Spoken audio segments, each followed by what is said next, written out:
All right, let's start down my trail. This video has something to do with the Camino Francis, but also has something to do with a lucid dream or lucid dreaming. By the way, I may get interrupted by that right there. She is a purebred boxer mixed with a hound. Someone asked me what I call that, and I said baby. So if you hear me call him baby, that's what I'm calling right there. This trail I'm walking down is a trail that I built years ago so that I could train for the Spartan races and for the Camino. If you're not aware of the Camino, it is a pilgrimage, a very large number of trails across Europe that end up in Santiago de Compostela, Spain, because St. James is purportedly buried there. I've walked this Camino, the Camino Francis, twice. Once in 2021 and then again in 2024. I'm not sure I'll make it, but I'm currently planning on doing it again in 2028. But I'll be about, I think, 77 years old. I don't know how well that'll work for me, but I'm training. Anyway, the Camino Francis starts in France, I would say, obviously. You go start in Saint-Jean-Pied-de-Port, France. You walk over the Pyrenees, and then your journey 500 miles across Spain to Santiago. Going over the Pyrenees is about 17 miles, I think. The toughest part of the whole thing is about that first 5 miles going up the Pyrenees. After that, not as bad. 2021 I was in great shape because I was planning on running another Spartan race, so I was doing these trails here. There's rope climbs and all kinds of things to do along the way, and I was in pretty good shape. 2021. 2024 not as good, and 2028 who knows. Anyway, if you watch my first video, that had to do with a near-death, oops, sorry, doggy. That had to do with a near-death experience I had when I was 6.5 years old. And I'm going to say that that experience stuck with me for my life. I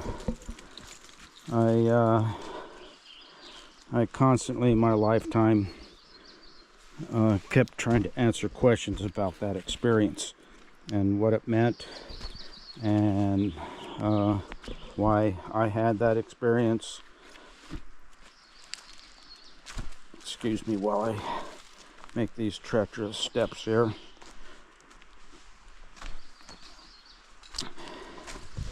Anyway, I found that I was in the service, and after I got out of the service, I had GI Bill. And I once had a professor ask me, a GI Bill allows you to get paid while you go to college. I don't think they're as generous today as they were back in my day. So I did. I went to college, and anyway, a professor asked me what my major was, and I told him GI Bill. I had this property right here that we're walking, 43 acres, and it was my goal to build a home and live here, and I accomplished that decades ago. So that was my goal. So I was able to, when I went to school, just take things that I enjoyed. I'm going to just look up there.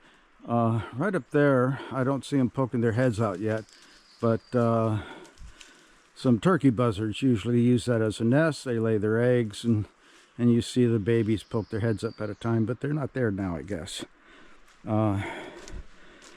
Lots of poison oak here too, by the way, you might notice. This is very treacherous. You can see that the rock fall probably just all by itself, but maybe during some earthquakes, keeps coming down. Let me carefully step through here.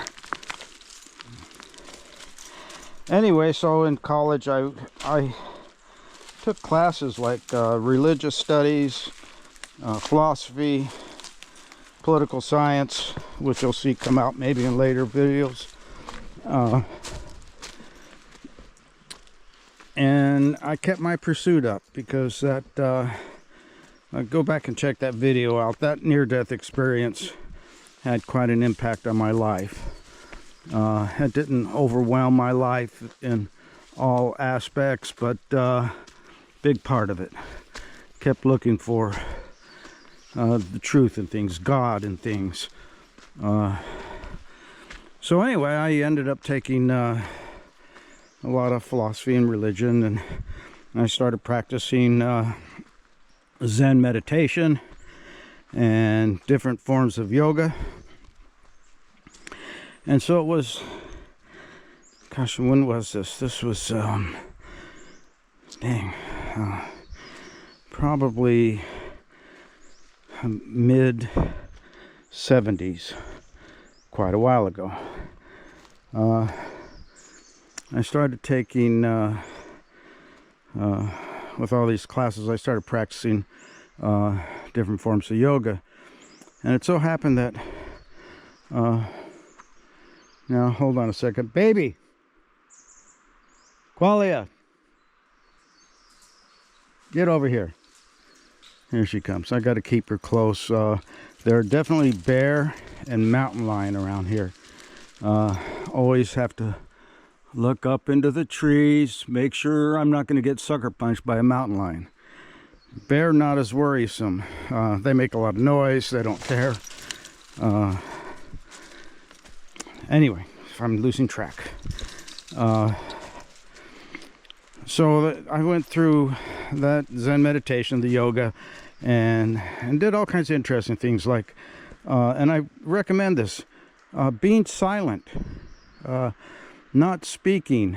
I would carry a little card that said, I can't speak. I'd let the people try and figure that out, but it's really an amazing experience to go even just a couple of weeks of not speaking at all and listening. I'm going to sit down here. This trail goes all the way down to my creek. In the first video you see the creek. Anyway, I'm sorry I wander. Doing those various things, the yoga, the meditation and such, during the studies I came across some yoga information that said, hey, you could have a lucid dream if you want. And there was a practice to do as you went to bed and beginning your sleep. And I tried it, and said you could ask whatever, and I did. And the question I asked is, am I on the right path in life? Give me a minute to call my doggy over here. Qualia, come. She's a good girl, but she likes to wander too. There she goes. Yeah. All right. So I went to sleep and I had this most amazing dream. Very detailed, and I'm not going to go into all the detail because just that question, am I on the right path? That word path is important here. I had this dream that started out, I was back in high school. I was sitting at the desk I normally sat at in this particular class, and I was too big for the desk, and I interpreted that to mean that it was time to leave high school things behind you. I was too old to be in high school stuff, but that's how I felt that part of the dream was. Went on to various scenes. Everything in that had come to pass. And then I come to this stone building, and I'll relate that to the Camino here in a minute. And inside the stone building, is a very small rectangular building. I'm going to say maybe 12 by 16 or so. There's a table, and there's a big sheet cake on the table. Nothing else in the room. And I overwhelmingly felt that I could have as much of that cake as I want and not feel guilty. It was okay to eat that cake, and there's no utensils or plates, and I scooped some up in my hand and I ate some. And the way I interpreted that particular part of the dream is that it's okay to enjoy life. Go ahead and scoop up some of that cake and enjoy your life. Enjoying life is okay. Don't feel so guilty. So then there's another door appeared in there, and I went through that door, and on the other side of that door, everything at this point had been black and white. But when I went through that door, I was in a beautiful, brilliant, colored world. Right in front of me was a small path, and that small path was, I'd say maybe at most it was 2 foot wide. On either side of it was brilliant green grass, moist from the dew, and right in front of me, as I stepped onto the path, maybe 2 foot in front of me, a black and white bunny rabbit. Not I'm used to jackrabbits out here.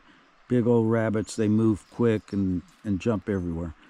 This was I'm just going to say it was a bunny rabbit that went from left to right in front of me, maybe 2 foot in front of my feet. And it didn't jump around like it was afraid of me. It had it was a bunny rabbit, black and white. So now 2021. Now this was, like I say, this was had this dream back in the 70s, I guess, mid to late 70s. I'm not really sure. And so 2021, I'm walking the Camino Francis, and I'm outside. I'm just reaching the outskirts of Logroño, and I'm on this path, about 2 foot wide, this path, and green grass on either side. And right in front of me, a black and white bunny rabbit walks from left to right in front of my path. There's another fellow in front of me. He didn't see the rabbit, but he sees a frog and says, "Oh, frog." I said, "Oh, rabbit."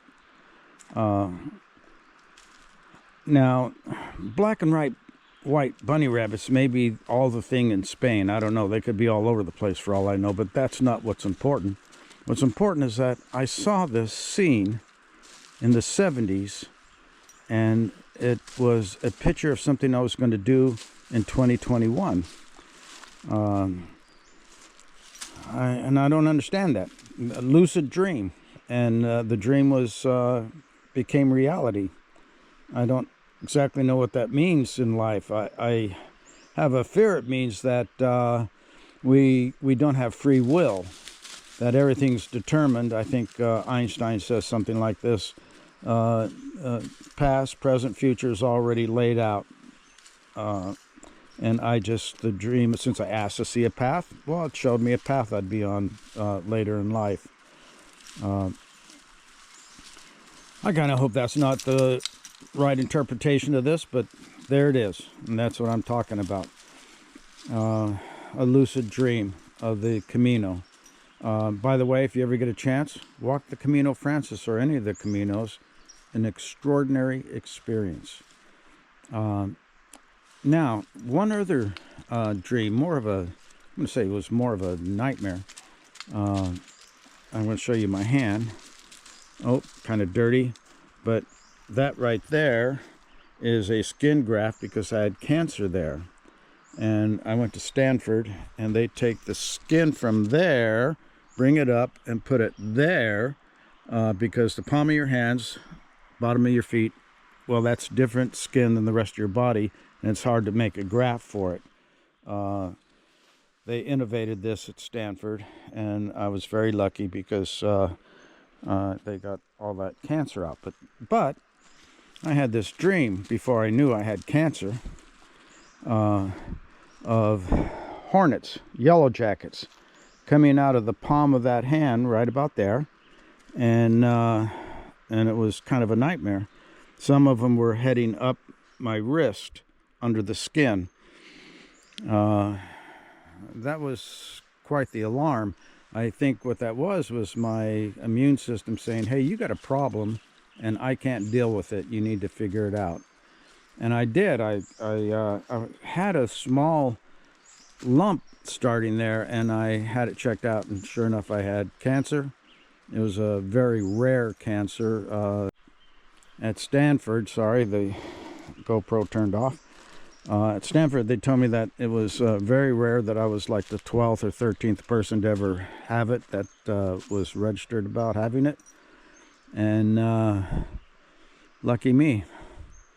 A little aside on that is they told me that that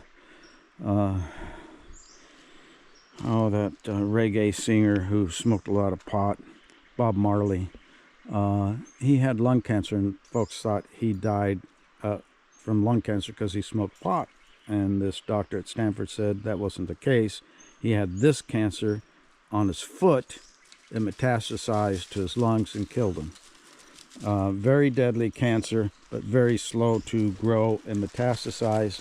So I was lucky to get in there, and I was lucky that I'm going to head back up. This goes all the way down to the creek. It's quite a walk, and we're not going to do that today.